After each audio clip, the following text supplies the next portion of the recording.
નમસ્કાર વિદ્યાર્થી મિત્રો, આજે આપણે ધોરણ 11 ભૌતિક વિજ્ઞાનમાં પ્રકરણ 8 ગુરુત્વાકર્ષણના સ્વાધ્યાયના પ્રશ્નોની ચર્ચા કરીશું. 8.18 નંબરનો ક્વેશ્ચન. પૃથ્વીની સપાટી પરથી પ્રક્ષિપ્ત પદાર્થની નિષ્ક્રમણ ઝડપ 11.2 કિલોમીટર પ્રતિ સેકન્ડ છે.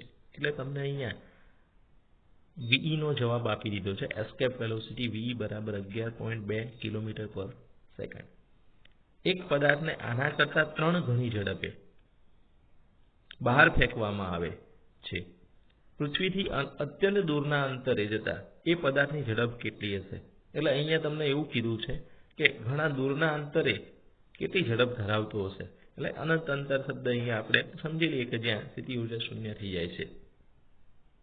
સૂર્ય અને બીજા ગ્રહોને અસ્તિત્વ અવગણો. એટલે બીજા ગ્રહોનું ગુરુત્વાકર્ષણ બળ લાગતું નથી એવું આપણે અહીંયા ધ્યાનમાં લઈએ છીએ.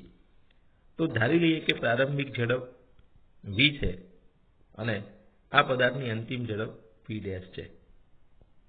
v આપેલા છે 11.2 ગુણ્યા 3 એટલે 3 ગુણ્યા 11.2 કિલોમીટર પર સેકન્ડ. એટલે અત્યંત દૂરના અંતરે જે ઝડપ લીધી એને v' ધારી લીધેલી છે. એટલે v અને v' આ રીતે આપણે ડિસ્ક્રાઇબ કરેલા છે. ઝડપ શોધવાની છે v' જે છે.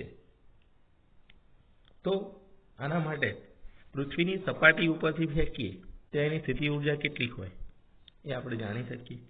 સૂત્ર છે સ્થિતિ ઊર્જાનું U = -GME/RE. સપાટી ઉપરથી ફેંકીએ તો RE લખાય અને h અંતરથી ફેંકીએ તો RE + h લખાય. એટલે આ સ્થિતિ ઊર્જાનું સૂત્ર છે. ગતિ ઊર્જાનું સૂત્ર તમે જાણો છો, K બરાબર 1/2 mv². આ બંનેનો સરવાળો કરીશું એટલે કુલ ઊર્જા મળશે. જ્યારે સંરક્ષિત ક્ષેત્રની ચર્ચા થતી હોય ત્યારે એક બાબત આપણે અહીંયા સ્વીકારી લઈશું કે ગતિ ઊર્જા અને સ્થિતિ ઊર્જા એક કુલ ઊર્જા તરીકે લઈએ છીએ અને ત્યાં કોઈ પણ પ્રકારની ઊર્જાનો વ્યય થતો નથી. કન્વર્જેશન થાય છે. ગતિ ઊર્જા સ્થિતિ ઊર્જામાં અને સ્થિતિ ઊર્જા ગતિ ઊર્જામાં રૂપાંતરિત થઈ, બરાબર. કોઈ ઊર્જા નાશ પામતી નથી અથવા કોઈ ઊર્જા બીજા કોઈ ફોર્મમાં રૂપાંતરિત થતી નથી. આમે ઊર્જાનો નાશ તો થતો જ નથી, પણ અહીંયા આપણે રૂપાંતરણ લઈએ તો ગતિ ઊર્જાનું સ્થિતિ ઊર્જામાં રૂપાંતરણ થાય છે. તો અનંત અંતરે ગતિ ઊર્જા અને સ્થિતિ ઊર્જાનો સરવાળો એ સપાટી પરની ગતિ ઊર્જા અને સ્થિતિ ઊર્જાના સરવાળા જેટલો થાય. એટલે અહીંયા પૃથ્વી પર પદાર્થની ગતિ ઊર્જા વત્તા સ્થિતિ ઊર્જા બરાબર અનંત અંતરે ગતિ ઊર્જા વત્તા સ્થિતિ ઊર્જા. ચલો, 1/2 mv² પ્રારંભિક ગતિ ઊર્જા થઈ અને -GME/RE એ પ્રારંભિક સ્થિતિ ઊર્જા થઈ, બરાબર. તો બેનો સરવાળો કર્યો એટલે K + U કરે. અને એ જ રીતે જમણી બાજુએ અનંત અંતરે, તો અનંત અંતરે સ્થિતિ ઊર્જા શું થઈ જશે? શૂન્ય થઈ જશે. એટલે 0 અને ગતિ ઊર્જા વેગ v' ધાર્યો તો 1/2 mv². તો આવું એક સમીકરણ તૈયાર થયું. 1/2 mv² - GMEM બરાબર 1/2 mv² + 0. આટલા સુધી આવ્યા પછી આપણે અહીંયા આ જે પદ છે એને કન્વર્ટ કરી નાખીએ v ના પદની અંદર. તો GMEM/RE જે છે એની જગ્યાએ શું લખી શકાય? તો અહીંયા GMEM/RE ની જગ્યાએ આપણે 1/2 mve² લખી શકીએ. તો આપણે એક બાબત આગળ સૂત્રમાં મેળવી ચૂક્યા છીએ કે પૃથ્વીની સપાટી પર નિષ્ક્રમણ ઝડપનું જે સૂત્ર છે એ VE બરાબર √2 GME/RE છે. તો અહીંયા આ સમીકરણ એપ્લાય કરવું હોય તો હું આ પદને 2 વડે ગુણું અને 2 વડે ભાગી નાખું તો આ રીતનું મળશે આપણને. દાખલા તરીકે આને આપણે 2 વડે ગુણીએ તો -2 બરાબર GMEM/2RE. હવે આની જગ્યાએ તમે શું મૂકી શકો? તો કે VE² મૂકી શકાય. એટલે એ જ કામ કરેલું છે કે 1/2 mv² - 1/2 અને m હતો પાછળનો એમ ના એમ રાખેલો છે અને એની જોડે VE² એડ કર્યા તો 1/2 mve² બરાબર 1/2 mv². આ જે v' ધારેલો છે એ એઝ ઇટ ઇઝ લખેલો છે. તો આ રીતે આપણને આ સમીકરણ મળે છે. હવે આટલું સમીકરણ મળ્યા પછી આપણે આમાંથી જે એક જેવા પદો છે નીકાળી તો બધી જગ્યાએ 1/2 m છે નીકળી જશે. 1/2 m વડે ભાગી નાખે તો v² - ve² બરાબર v'² આ રીતનું એક પદ બનશે. હવે v નો જવાબ તમને ખબર છે કે 3 ગણી એસ્કેપ વેલોસિટી કરતા ઝડપ રાખવાની છે. તો v નો જવાબ 3ve જેટલો છે. v નો જવાબ 3ve. તો અહીંયા v ની જગ્યાએ 3ve ભરી નાખીએ તો જે સૂત્ર છે v'² એ આ રીતે કન્વર્ટ થઈ જશે. v'² = 9ve² - ve². અને આનું સાદરૂપ આપીશું એટલે 8ve² મળશે. અને હવે આનું વર્ગમૂળ લઈ લઈએ. v'² નો જવાબ આટલો હતો તો v' નો જવાબ આવશે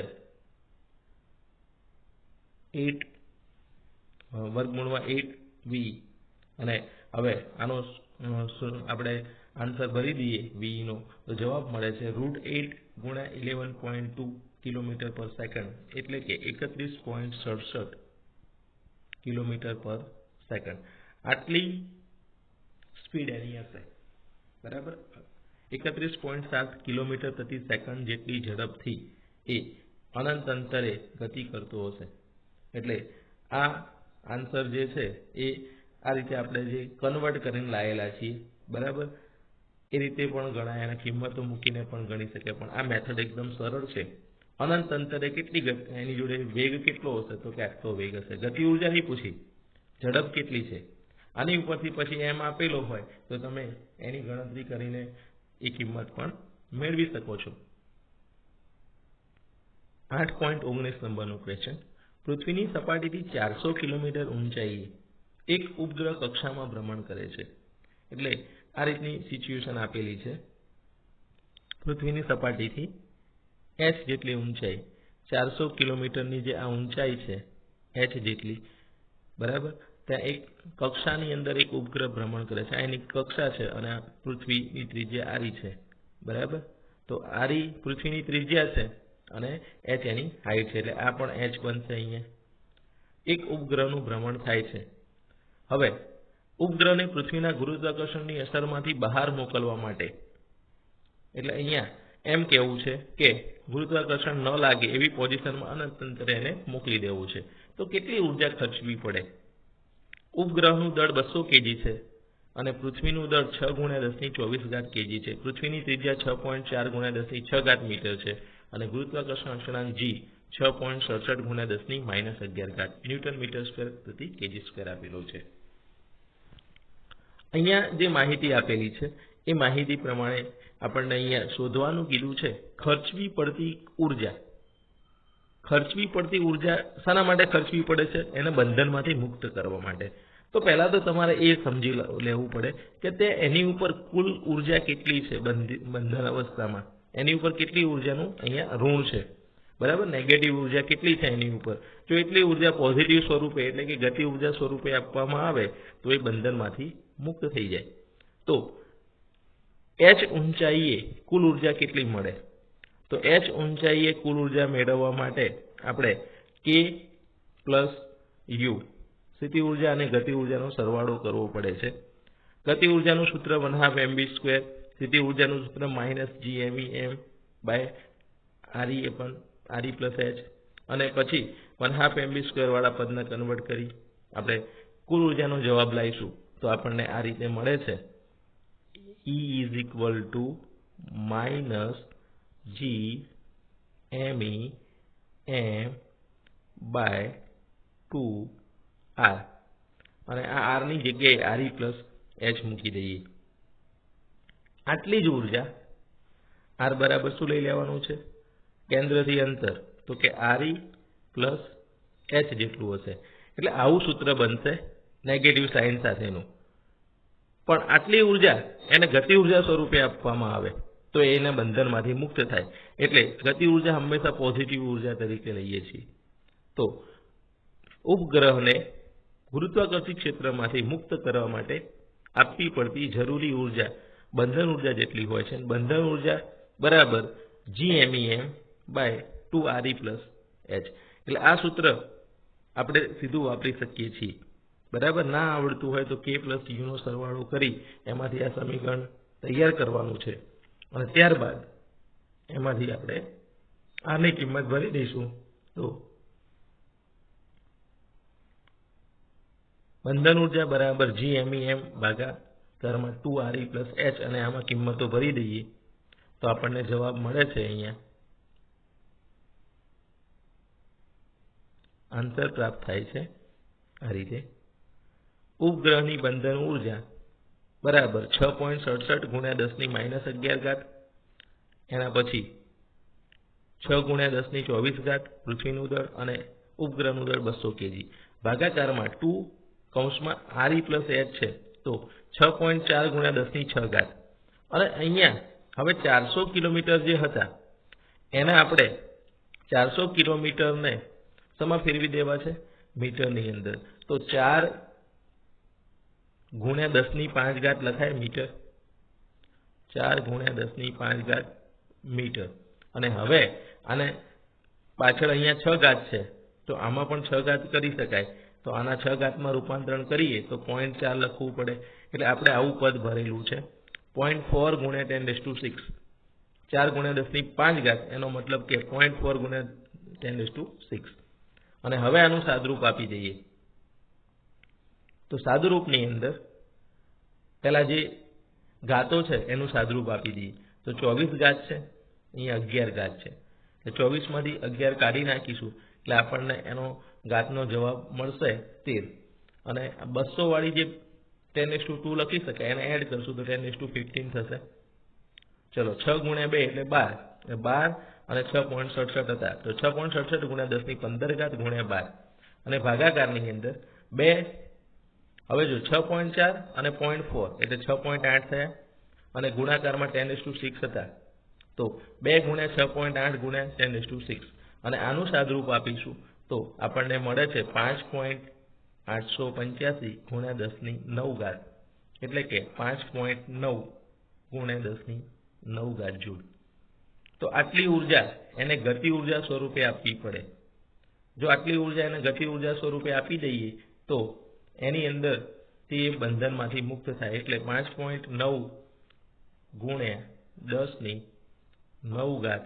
જૂલ ઉર્જા ગતિ ઉર્જા સ્વરૂપે એને આપવી જોઈએ. 8.20 નંબરનો ક્વેશ્ચન. દરેકનું એક સોલર કૌંસમાં લખેલું છે સૂર્ય જેટલું દળ ધરાવતા 2 તારા એકબીજા તરફ સન્મુખ સંઘાત માટે જઈ રહ્યા છે. હવે સન્મુખ સંઘાત કોને કહીએ છીએ? તો સેન્ટર ઓફ માસ અને સામે એનું પણ સેન્ટર ઓફ માસ, પહેલા પદાર્થનું સેન્ટર ઓફ માસ અને બીજા પદાર્થનું સેન્ટર ઓફ માસ એક જ લાઇનમાં હોય અને એ રીતે અથડામણ થતી હોય તો એને આપણે હેડ ઓન કોલિઝન અથવા સન્મુખ સંઘાત તરીકે ઓળખીએ છીએ. એટલે પ્રથમ જે તારો છે એનું સેન્ટર ઓફ માસ અહીંયા O બિંદુ આગળ બતાવેલું છે અને બીજા તારા માટેનું O ડેશ આગળ બતાવેલું છે. બરાબર. O અને O ડેશ. હવે આ બંને એક જ લાઇનમાં આવતા હોય એવી એક આપણે લાઇન વિચારીએ તો આ જે લાઇન છે એ બંનેના સેન્ટર ઓફ માસને જોડે છે. આ તારો આ બાજુમાં ગતિ કરીને આવે છે અને આ તારો આ બાજુમાં ગતિ કરીને આવે છે. પ્રારંભિક અવસ્થામાં એ ઘણા દૂરના અંતરે છે અને એ વખતે એની ઝડપ અવગણ્ય છે. એ 10⁹ કિલોમીટર અંતરે તેમની ઝડપ અવગણ્ય છે. એટલે લગભગ અહીંયા 0 ગણી લઈશું. પ્રારંભિક અવસ્થામાં ઝડપનો જવાબ જે છે એ 0 લઈશું. તેઓ કેટલી ઝડપથી એકબીજાને અથડાશે? એટલે જ્યારે સેકન્ડ સિચ્યુએશન એટલે અંતિમ સ્થિતિનો વિચાર કરીએ છીએ જ્યારે 2 તારાઓ એકબીજા અથડાય છે એટલે એમની વચ્ચેનું ડિસ્ટન્સ 0 થઈ જાય છે. સેન્ટર ઓફ માસથી અંતરો r અને r 2r થશે અને અથડાશે ત્યારે એ બંને વચ્ચેનું અંતર જે છે એ 0 થશે. પણ સેન્ટર ઓફ માસનું અંતર લઈશું તો આપણને આ જે ડિસ્ટન્સ છે એ કેટલું મળશે? 2r. કારણ કે તારાની જે ત્રિજ્યા છે આપણે r ધારેલી છે. આગળ આપેલું છે દરેક તારાની ત્રિજ્યા 10⁴ કિલોમીટર. સંઘાત થયા વિના તારાઓ વિકૃત થતા નથી એમ ધારો. એટલે એના આકારમાં ફેરફાર થતો નથી. બરાબર. તો જે માહિતી આપેલી છે એ માહિતી આપણે પહેલા લિસ્ટ બનાવી દઈએ. તો દળ આપેલું છે, દરેકનું દળ એટલે બંનેનું દળ એમ ધારી લઈએ, અને જે 2 × 10⁻30 સૂર્યના દળ જેટલું છે. પ્રારંભિક અંતર 10⁹ કિલોમીટર છે, તો મીટરની અંદર 10⁻12 મીટર થશે, અને એના આપણે સ્મોલ r વડે ડિનોટ કરીએ. જ્યારે અથડાય છે એ વખતે એની ઝડપ શોધવાનું કીધું છે, તો એને આપણે v' તરીકે ધારી લઈએ, અને શરૂઆતની જે ઝડપ છે એ 0 છે, બરાબર, કારણ કે અવગણ્ય ઝડપ લખેલું છે એટલે આપણે એને ધ્યાનમાં લેતા નથી. અને ત્યારબાદ તારાની ત્રિજ્યા કેપિટલ R 10⁴ કિલોમીટર એટલે કે 10⁻7 મીટર, અને અથડાયા પહેલા વિકૃત થતા નથી, અથડામણ થયા પછી ભલે આકારમાં ફેરફાર થતો હોય, આપણે અથડામણ વખતની સ્થિતિ ધ્યાનમાં લેવાની છે.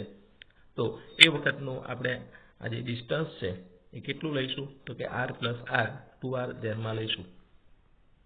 હવે આની ગણતરી કરવા માટે પહેલું કામ આપણે એ કરવાનું છે કે ગતિ ઉર્જા અને સ્થિતિ ઉર્જાના પદમાં આ જવાબને મેળવવા છે. તો ચલો, શરૂઆતમાં ગતિ ઉર્જા કેટલી થશે, તો પ્રારંભિક સ્થિતિમાં વેગ 0 છે, તો ગતિ ઉર્જાનો જવાબ 0 થઈ જશે, એટલે k1 = 0. સ્થિતિ ઉર્જા કેટલી થશે, તો એકબીજાથી કેટલા અંતરે છે, સ્મોલ r જેટલા, અને બંનેના દળ સરખા છે, તો સ્થિતિ ઉર્જાનો જવાબ થશે -GMM/r, બરાબર. આને કહી દઈશું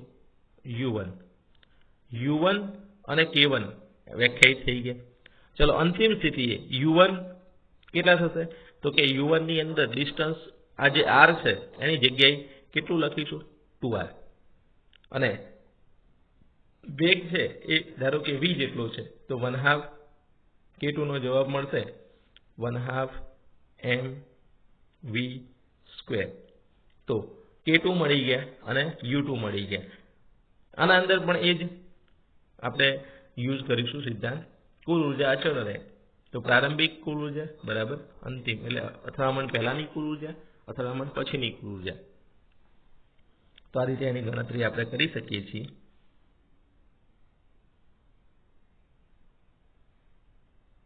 એની સ્થિતિ માટે k1 = 0, સ્થિતિ ઉર્જાનું સૂત્ર લખીશું -GMM/r, કુલ ઉર્જા થઈ ki + vi બરાબર, એમ કરીને -gm²/r.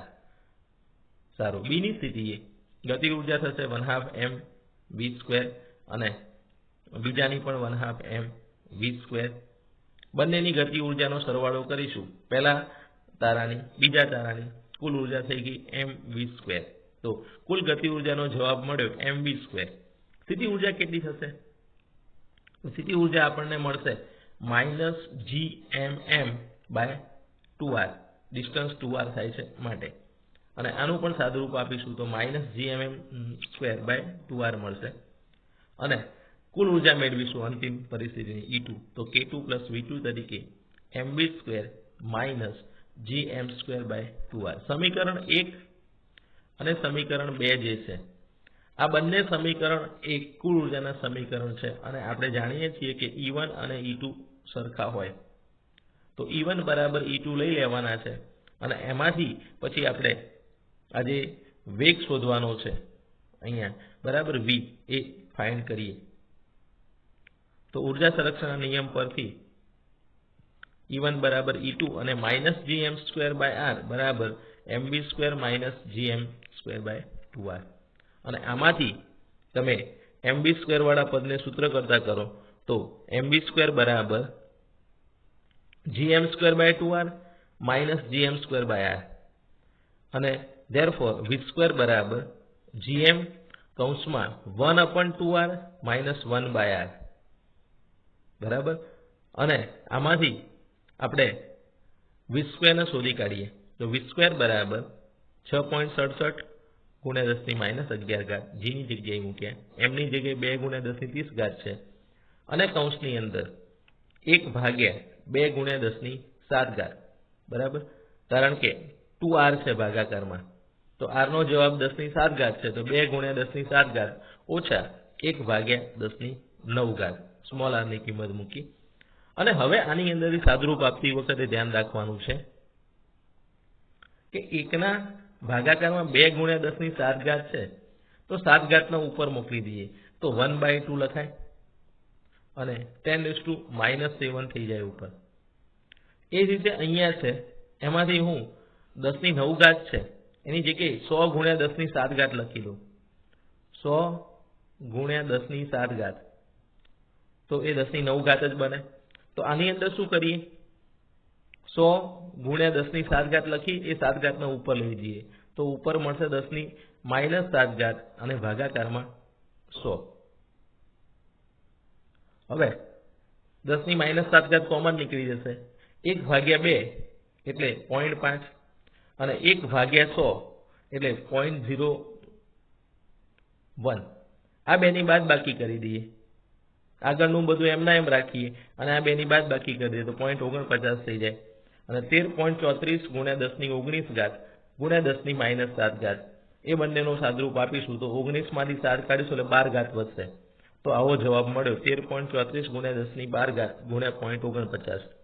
અને એની અંદરથી હવે બેકી સંખ્યામાં રાખવાનો. આપણે એ બાબત તો જાણીએ છીએ કે જ્યારે તમારે વર્ગમૂળ લેવાનું હોય ત્યારે જવાબ બેકી સંખ્યામાં હોવો જોઈએ. તો અહીંયા બેકી સંખ્યામાં આના રાખીશું અને 6.53 થશે. આનો ગુણાકાર કરીશું એટલે 0.49 સાથે તો 6.5366 ગુણ્યા 10 ની 12 ઘાત અને પછી એનો વર્ગમૂળ લઈ લઈએ તો 2.5566 ગુણ્યા 10 ની 6 ઘાત મીટર પર સેકન્ડ. અને ધેરફોર આને આપણે આ રીતે લખી શકીએ, દશાંશ ચિહ્ન જે છે સાર્થક અંકોના સંદર્ભમાં 2.6 ગુણ્યા 10⁶ મીટર પર સેકન્ડ. એટલે વેગ અહીંયા જ્યારે અથડાશે ત્યારે 2.6 ગુણ્યા 10 ની 3 ઘાત કિલોમીટર પર સેકન્ડ હશે. અથડામણ વખતનો વેગ, અથડાયા પછીની અથડામણ થાય એ વખતનો, બરાબર. પછી તો એનો આકાર બદલાશે અને એમાં બીજો પણ ફેરફાર થશે, પણ આપણે અથડામણની સ્થિતિએ આટલો વેગ ધ્યાનમાં લઈશું. બે ગ્રહોના દળનો ગુણોત્તર 2:3 છે. તેમની ત્રિજ્યાનો ગુણોત્તર 3:2 છે. તો તેમના ગુરુત્વ પ્રવેગનો ગુણોત્તર કેટલો થાય?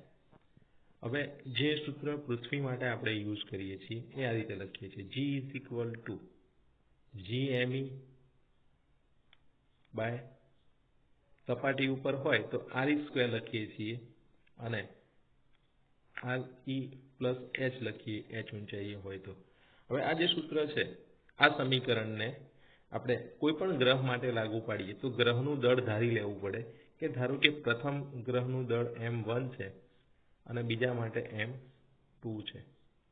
તો M1 અને M2 દળ ધરાવતા ગ્રહો માટે આ સૂત્ર વાપરી અને એમની ત્રિજ્યાઓ ધારી લઈએ કે M1 દળ ધરાવતા ગ્રહની ત્રિજ્યા R1 છે અને M2 માટે ત્રિજ્યા R2 છે. તો આ સમીકરણ આ રીતે લખી શકાય, G1 = GM1/R12 અને G2 = GM2/R22. એટલે અહીંયા G1/G2 આ રીતે લખી શકીએ. G નીકળી જશે તો G1/G2 બરાબર શું મળશે? M1/M2 કૌંસમાં. હવે જોજો ભાગાકાર વાળું પદ છે એની ભાગાકારમાં કોઈ હોય તો એ અંશમાં જતું રહે, તો R2² અને એના ભેગા કરીને લખવું હોય તો R2/R1². એટલે G1/G2 = M1/M2 ગુણ્યા R2/R1². આ જે પદ છે એનો ગુણોત્તર R1/R2 નો ગુણોત્તર 3:2 છે. તો R2/R1 ની જગ્યાએ શું લખાય?